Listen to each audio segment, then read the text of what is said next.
Fringe Festival and venue sponsor Open Stage in their Capital Blue Cross main stage. Harrisburg Fringe recognizes the privilege to be operating and performing on the unceded territory of the Susquehannock.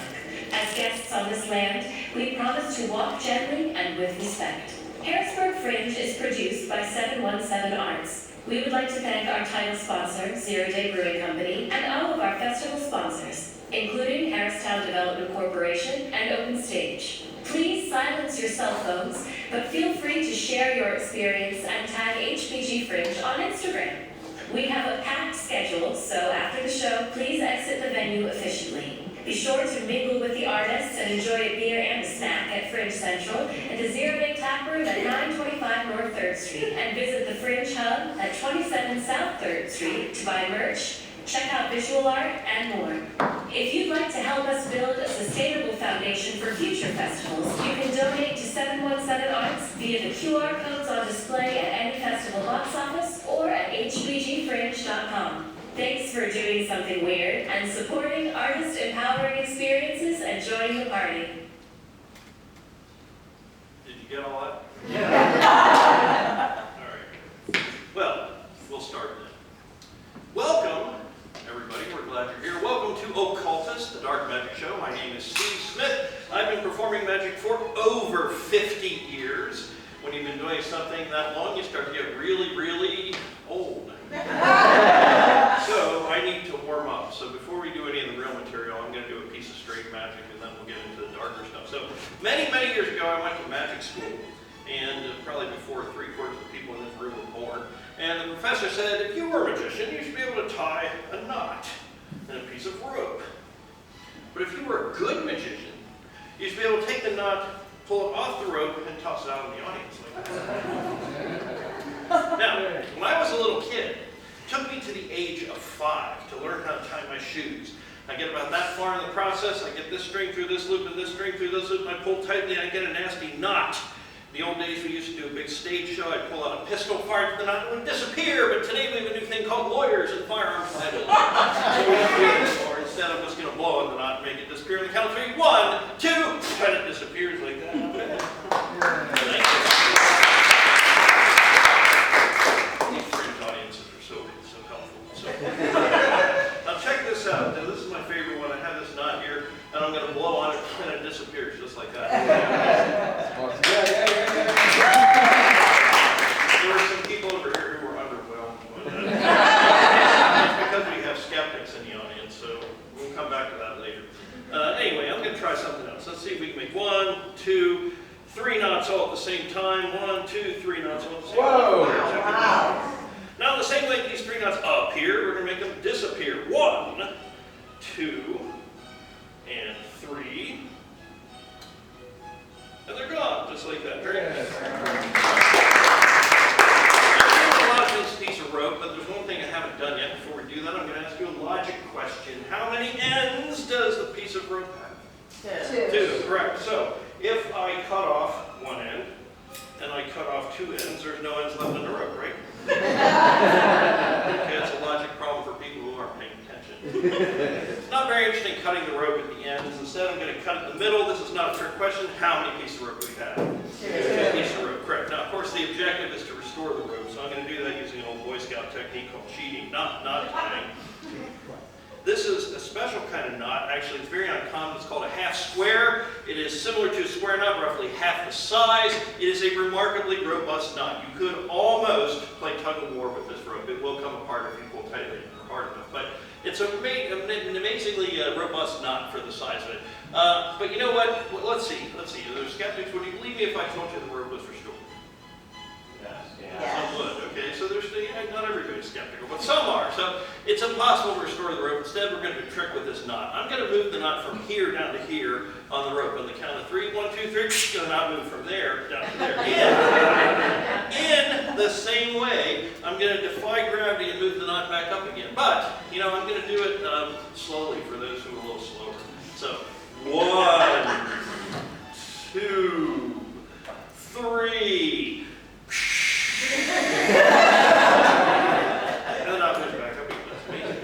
But you know what?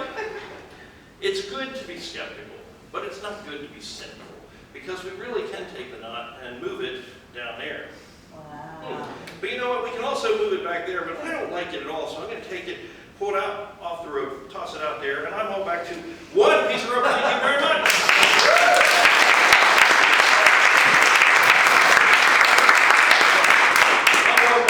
Now we can start getting a little dark. But what exactly does that mean? Well, magic starts to get dark when you can't tell if what you're seeing might be real. Okay? So I need 4 folks to help me out, and we're going to do an experiment. I have 4 chairs up here. Would you help me, sir? Sure. Come on, just grab one of those chairs. I can't pick all the same. Would you like to help me? Go have a seat in one of those chairs. Would you like to help me? Go have a seat in one of those chairs. Would you like to help me? So I won't pick on you for the next time. You want to help me? Okay, I'll have you help me a little bit later. I'll have you pick me first. All right, now, let's see if I'm good at this or not. I've learned these folks' names. What is your name? Megan. Megan, pleased to meet you. Sir, what's your name? Jeff. Jeff. What's your name? Keith. Keith. Alyssa. Alyssa. Okay. Megan. What's your name again? Jeff. Jeff, Keith, and Alyssa. Okay, we're going to play a game. Very simple game. These were cards that are similar to the ones that were invented back in the 1930s at Duke University to investigate extrasensory perception, which is called ESP for short. We're just going to use them to play a game. What I'm going to do is I'm going to start here. I'm going to have you think of one of these symbols. I'm going to have you think of one of these symbols. I'm going to have you think of one. I'm going to have you think of one. I'm just going to guess which one you thought of, okay? If I'm right, it's probably good luck, okay? Unless it's possible that you might actually unknowingly have the ability of mental telepathy. So I'm going to test that. First of all, think of one of these symbols and remember it. You have one? Okay. Your turn to think of one. Got one? Okay. Think of one. All right. Got one. And finally, think of one. You got it. Okay. Now, I'm going to ask you if your symbol's on the card. I'd like you to attempt to imagine that you're implanting the symbol into my brain directly. Okay, but I'm just going to be guessing. That's all that's going to be happening. So, your symbol, is it on this card? No. It is not. Okay, is it on this card?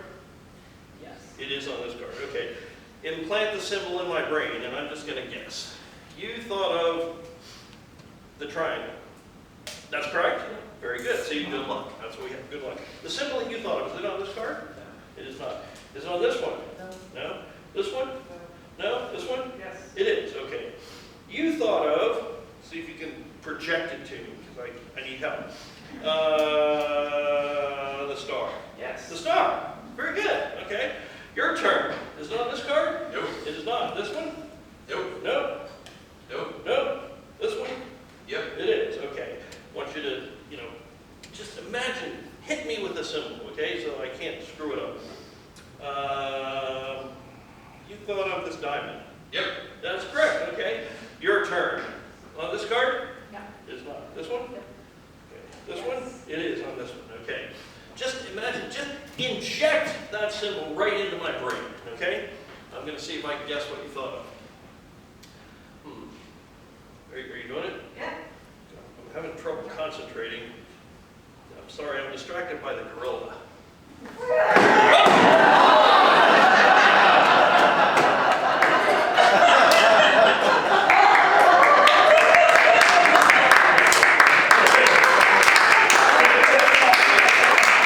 There are 2 reasons I did that, okay? Reason number 1 is to teach you that I am not to be trusted.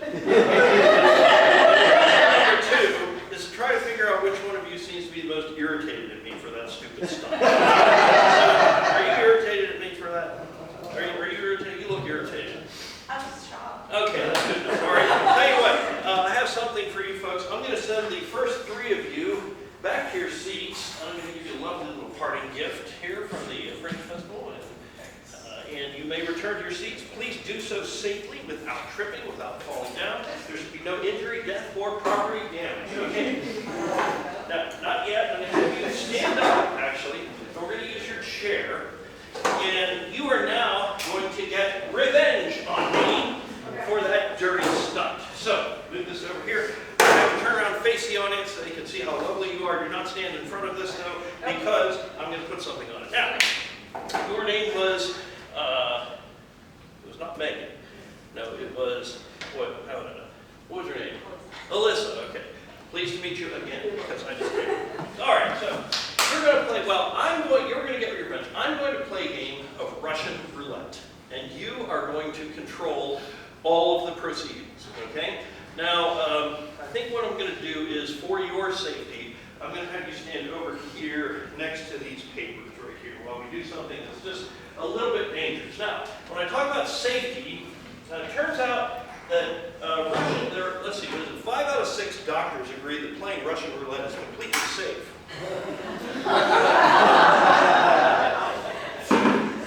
Here's what I'm looking for, the church key. So, in order to do this, this is actually a very scary demonstration for people who suffer from math anxiety, and that includes me, okay, believe it or not. We're going to do, Russian roulette is essentially an experiment in probability theory. And in order to do that, we need to first have a booby prize. And contrary to what some of the men in the audience are thinking right now, a booby prize is not a good thing. But this is a beer, and I don't drink much anymore. But I do recall that when I was in college, what I'm about to do is called alcohol abuse, okay? Now, because I don't drink, I had no choice but to waste this beer. I apologize for that. I suppose I could have had that nice gentleman drink it, but don't worry, sir, it was a non-craft domestic, so it was no good anyway. All right, that's enough of that. And now, the dangerous part. I'm going to have Genevieve come out here for a second. Open up this paper bag for me while I lay this aside. In order to do this, we need to worry about safety first. So I need some eye protection. I need gloves. And I need the hammer and the bottle. So we're going to have you place that in there like that. That's what I needed, okay? Let's see.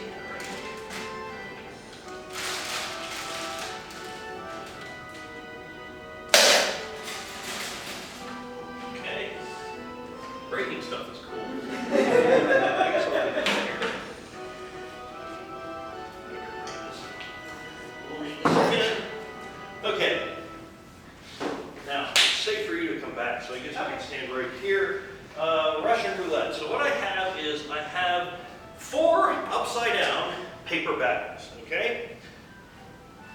3 of them empty, 1 of them containing a very dangerous broken bottle.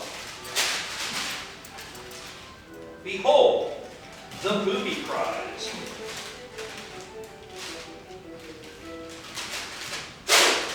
There we go.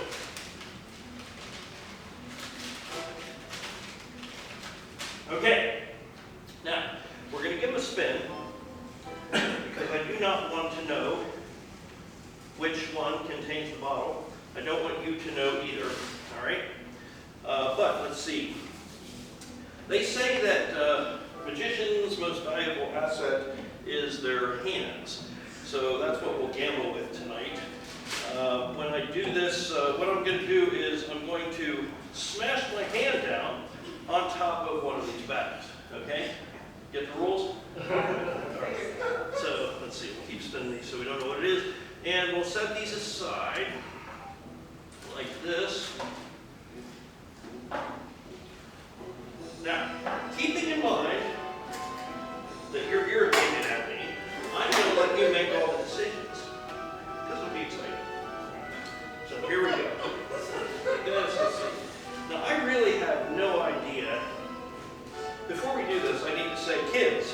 Do not try this at home when your parents are there.